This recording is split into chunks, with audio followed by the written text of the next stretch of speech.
Natural at walang halong AI or artificial intelligence ang mga bagong proyekto ni Hollywood Jack of all trades, Jon Favreau. Sasabak po siya sa isang National Geographic documentary. Nasa frontline ng balitang yan, si MJ Marfori exclusive. Mula Avengers, Iron Man, The Mandalorian, Life's not fair. Is it, my little friend? at ang animated version ng The Lion King. Ilan lang yan sa mga successful films na pinangunahan ng Hollywood Jack of all trades, Jon Favreau. Mula cinematography, costumes, writing and production, winner na winner talaga.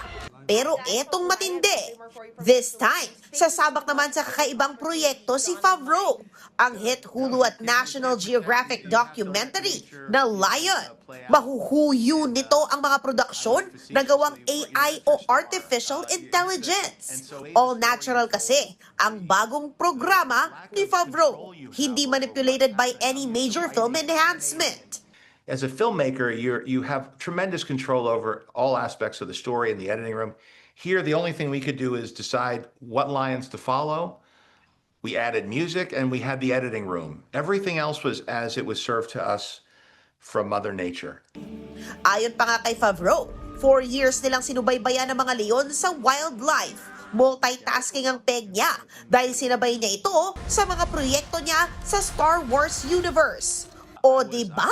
Super filmmaker yan! Ang mga bagong pelikula niya, for everybody, para happy. I think we have to not lose sight of what's really in the world. And I know for my kids' generation, spending time with real people doing real things, watching real images, I think there's a space for that to help balance things out.